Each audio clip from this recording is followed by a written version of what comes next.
जय हिंद साथियों, कैसे आप सब। उम्मीद करता हूं कि आप सब मस्त और स्वस्थ होंगे। साथियों, हम इस वीडियो में यूपी पुलिस से रिलेटेड 50 महत्वपूर्ण प्रश्न लेके आए हैं जीके का, जो कि आपके होने वाले एग्ज़ाम में बहुत ही ज़्यादा हेल्पफुल होगा हिंदी से रिलेटेड। ठीक है साथियों, यह वीडियो टोटल हिंदी से रिलेटेड है और 50 महत्वपूर्ण प्रश्न हैं। और इस वीडियो को अपने दोस्तों के पास भी शेयर कर देना।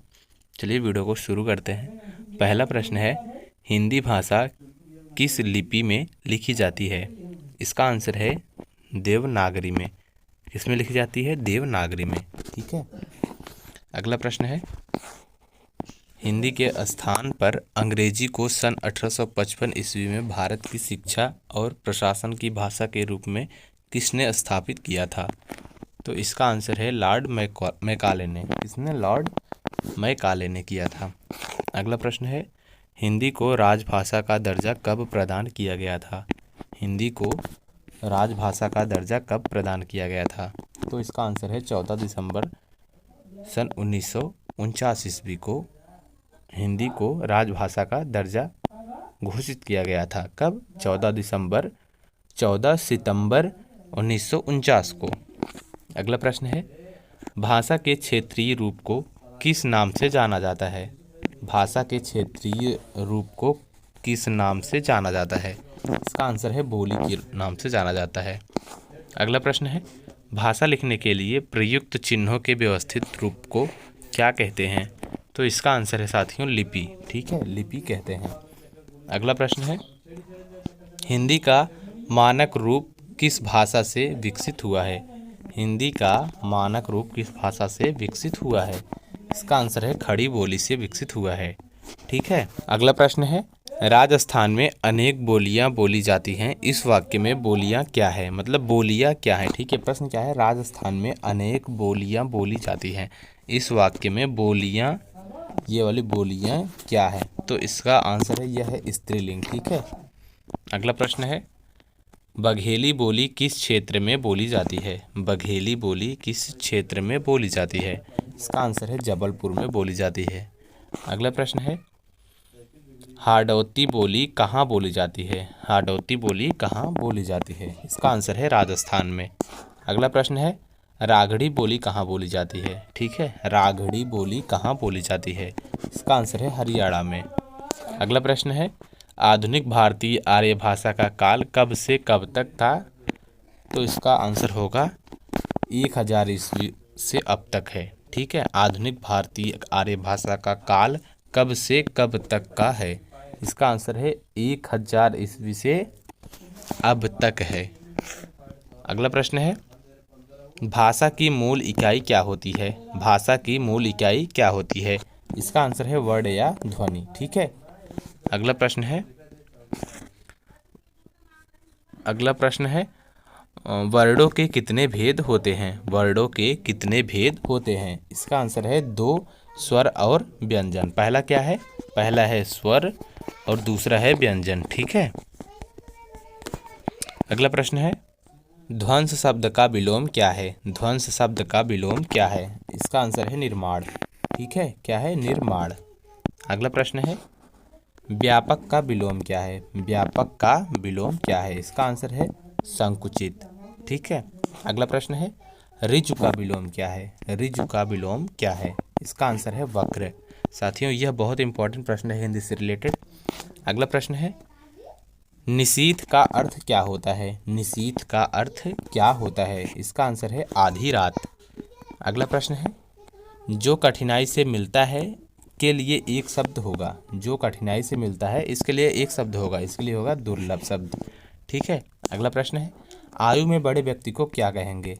आयु में बड़े व्यक्ति को क्या कहेंगे? ज्येष्ठ। ठीक है। अगला प्रश्न है, मोक्ष की इच्छा रखने वाला क्या कहलाता है? मोक्ष की इच्छा रखने वाला क्या कहलाता है? इसका आंसर है मुमुक्षु। ठीक है, मुमुक्षु। अगला प्रश्न है, बोतल में दूध बचा है। इस वाक्य में बोतल में कौन सा कारक है? बोतल में दूध बचा है। इस वाक्य में बोतल में कौन सा कारक है? इसका आंसर है अधिकरण कारक है। ठीक है। अगला प्रश्न है, कुम्हार शब्द का स्त्रीलिंग क्या होगा? इसका आंसर है कुम्हारिन। ठीक है। अगला प्रश्न है, हंस का स्त्रीलिंग क्या होगा? इसका आंसर है हंसिनी। अगला प्रश्न है अधिकरण कारक की विभक्ति क्या है? अधिकरण कारक के विभक्ति क्या है? इसका आंसर है में और पर। ठीक है। अगला प्रश्न है लाला का अन्य लिंग रूप क्या है? ललाइन। इसका आंसर है ललाइन। अगला प्रश्न है बिल्ली शब्द का पुल्लिंग क्या होता है? बिल्ली शब्द का पुल्लिंग क्या होता है? इसका पुल्लिंग होता है बिलाव। अगला प्रश्न है कवि का सही बहुवचन रूप बताइए। कवि का सही बहुवचन रूप बताना है। ठीक है, तो इसका आंसर होगा कविवृंद। ठीक है, क्या? कविवृंद, कविवृंद। अगला प्रश्न है लुटिया शब्द का बहुवचन क्या है? इसका बहुवचन शब्द है लुटियाँ। ठीक है, लुटिया शब्द का बहुवचन क्या है? लुटियाँ। अगला प्रश्न है क्रिया के मूल रूप को क्या कहते हैं? क्रिया के मूल रूप को क्या कहते हैं? इसका आंसर है धातु। क्रिया के मूल रूप को क्या कहते हैं? धातु। वह खाता होगा इस वाक्य की क्रिया किस काल की है? वह खाता होगा इस वाक्य की क्रिया किस काल की है? इसका आंसर है संदिग्ध वर्तमान काल की। किसकी? संदिग्ध वर्तमान काल की है। अगला प्रश्न है अवगुण शब्द में कौन सा उपसर्ग अव है? ठीक है, प्रश्न क्या है? अवगुण शब्द में कौन सा उपसर्ग है? इसका आंसर है अव। ठीक है, उपसर्ग अवगुण में क्या है? अव। अगला प्रश्न है लिखावट में कौन सा प्रत्यय है? इसका आंसर है आवट। अगला प्रश्न है भुलक्कड़ शब्द में किस प्रत्यय का प्रयोग हुआ है? भुलक्कड़ शब्द में किस प्रत्यय का प्रयोग हुआ है? इसका आंसर है अकड़। ठीक है। अगला प्रश्न है सदैव शब्द में कौन सी संधि है? सदैव शब्द में कौन सी संधि है? इसका आंसर है वृद्धि संधि। ठीक है। अगला प्रश्न है प्रत्येक शब्द में कौन सा उपसर्ग है?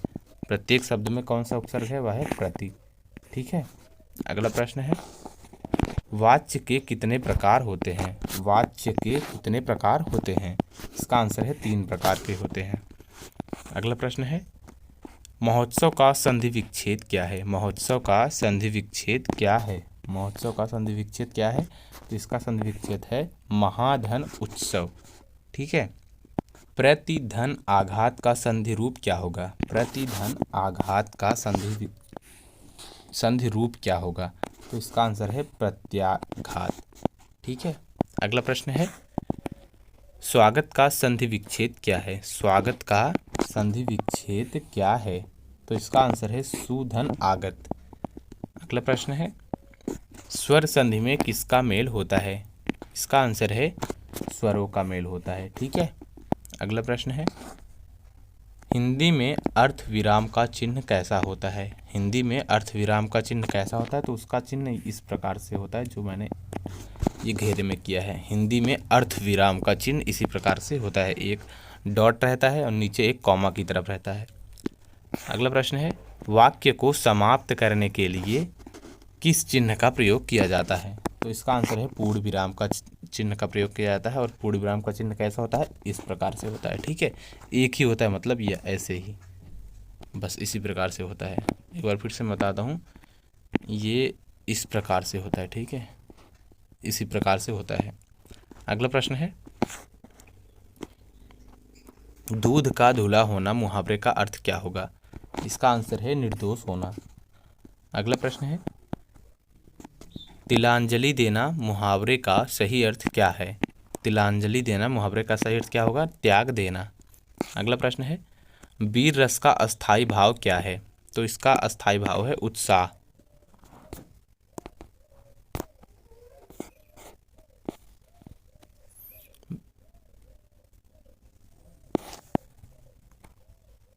जयद्रथ वध किसकी रचना है? जयद्रथ वध किसकी रचना है? तो यह किसकी रचना है? मैथिली शरण गुप्त का है जयद्रथ वध की रचना। ठीक है। अगला प्रश्न है रामचरितमानस में कितने सोपान हैं? रामचरितमानस में कितने सोपान हैं? तो 7 सोपान हैं टोटल। अगला प्रश्न है भारतेंद्र युद्ध की समय सीमा क्या है? भारतेंद्र युद्ध की समय सीमा क्या है? इसका है 1850 से 1900 तक भारतेंद्र युद्ध चलता है। ठीक है।